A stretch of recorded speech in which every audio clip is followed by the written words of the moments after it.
podcast yang membahas isu-isu terkini seputar politik dan pemerintahan Indonesia. Kali ini kita nyebrang akan membahas Pilkada Jawa Timur 2024, salah satu kontestasi politik yang juga menarik ya.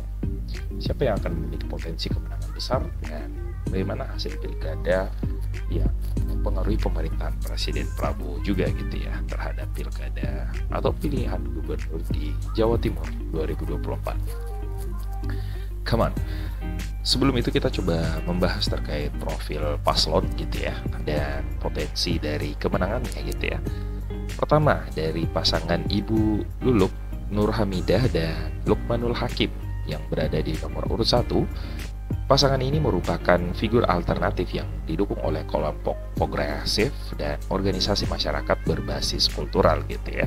Luluk dikenal sebagai tokoh muda dengan pengalaman legislasi di DPR RI, sedangkan Bapak Lukmanul Hakim memiliki basis di kalangan pesantren dan akar rumput.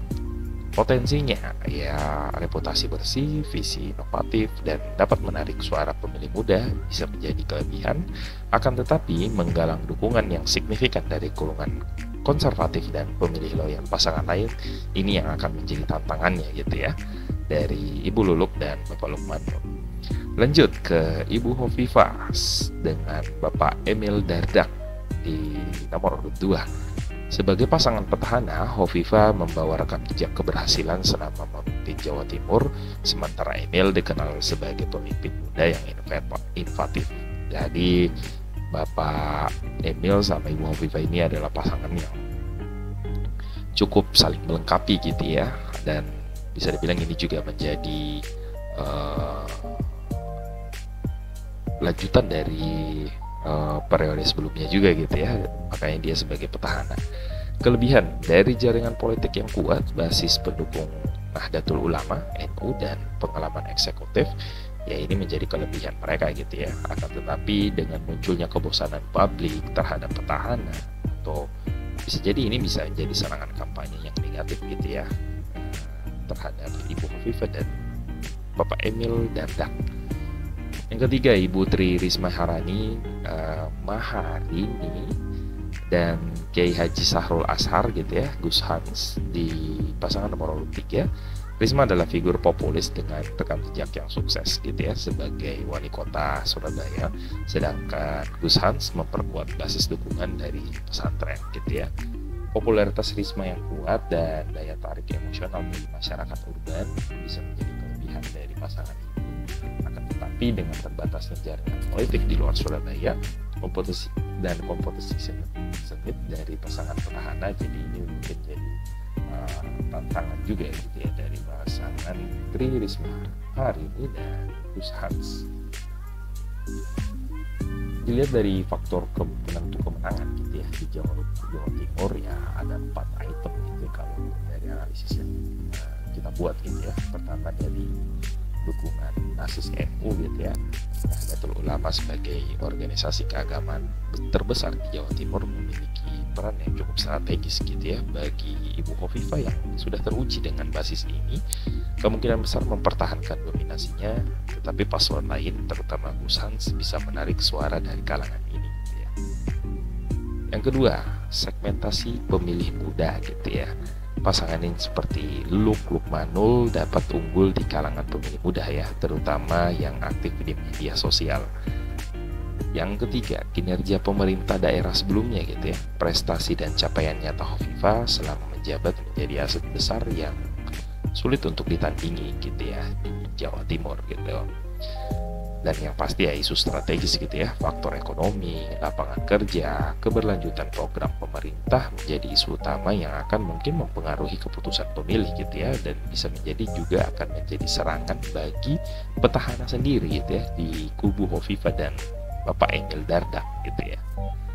Nah ini saya coba merangkum dari beberapa analisis gitu ya, dari beberapa peneliti gitu ya, utamanya dari Prof. Siti Suho dari peneliti senior LIPI gitu ya. Analisisnya yang melihat bahwa Hovifah memiliki keunggulan karena ya rekam jejaknya sebagai gubernur Jawa Timur, basis dukungan NU, dan keberhasilan Hovifah juga dalam membangun stabilitas sosial ekonomi Jawa Timur ini bisa menjadi aset besar gitu ya. Namun ya Risma hari ini juga menjadi ancaman serius ya, karena popularitasnya yang kuat di Surabaya dan daya tarik populisme di kalangan masyarakat urban gitu ya. Dua serikandi ini cukup menarik gitu ya. Nah, kalau dilihat dari potensi kemenangan menurut Prof. Siti Suho gitu ya, Kofifa akan tetap unggul gitu ya, tetapi Risma bisa menjadi game changer lah gitu ya jika berhasil memperluas jaringan politiknya di luar Surabaya gitu. Selanjutnya ada analisis dari Bapak Burhanuddin tadi gitu ya, Direktur Eksekutif Indikator Politik Indonesia gitu ya.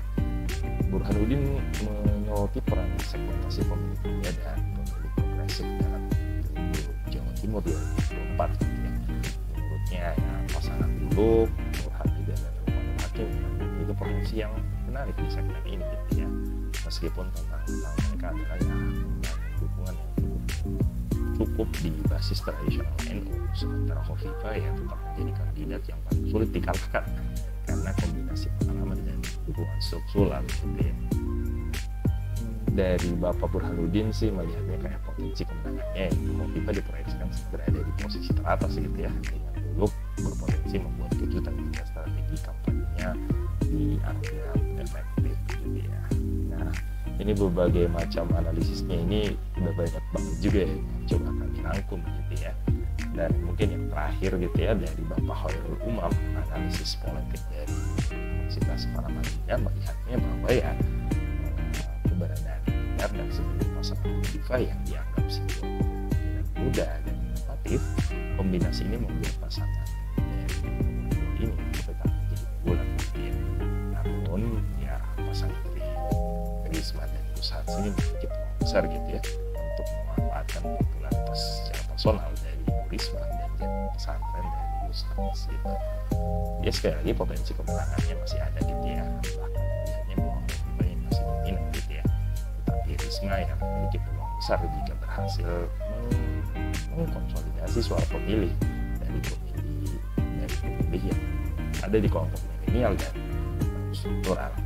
Jadi kesimpulannya ya Khofifa masih diunggulkan gitu ya dari beberapa analisis atau dari beberapa pendapat dari pakar gitu ya, dan dilihat dari penggunaan jaringan politiknya, rekam jejak petahana dan basis NU ini bisa menjadi modal utama dari Khofifa gitu ya.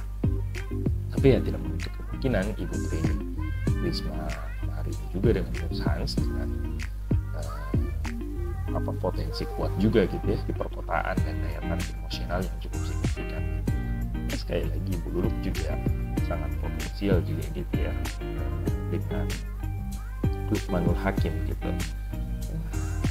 Cukup menarik Jawa Timur, tapi ya kalau secara personal sih saya melihatnya memang Khofifa masih cukup cukup kuat lah ya di Jawa Timur gitu. Oke, dan mungkin terakhir gitu ya, kira-kira dampak dari ketika kita main skenario kan ya, terkait potensi kemenangan di Jawa Timur terhadap pemerintah Prabowo gitu ya, kira-kira bentuknya seperti apa nih? Nah, di sini kita coba menganalisis dari kemungkinan atau jika dari tiga calon masing-masing ini ada yang menang gitu ya. Pertama dari Khofifa dan Parawansa gitu ya. Ya kalau dilihat sih stabilitas hubungan pusat dan daerahnya ini sudah bisa dibilang terjamin gitu ya. Mengingat kedekatan politik Khofifa dengan pemerintahan Prabowo ya cukup dekat gitu ya. Bahkan bisa dibilang kayak ini juga bentuk dukungan Prabowo ya gitu terhadap Khofifa gitu ya. Dan sekali lagi ya, Jawa Timur tetap menjadi mitra strategis gitu ya buat pemerintah pusat. Jika Risma Gus Hans menang gitu ya, pemerintah pusat perlu menjalin komunikasi intensif lagi gitu ya dengan figur Risma gitu ya, karena ini dikenal dengan independen dan kritis gitu ya, tapi ya cenderung kooperatif untuk program pembangunan gitu. Nah, bagaimana jika Lok atau Lukmanul yang menang gitu ya, bisa jadi ya ini akan menjadi tantangan baru buat pemerintahan Prabowo gitu ya, terutama jika pasangan ini mengambil sikap yang lebih progresif gitu ya atau independen terhadap pemerintah pusat. Ya atau tidak mendengar sih PKB kan udah mendapatkan pemerintahan Prabowo gitu ya, jadi harusnya aman-aman aja sih sebenarnya.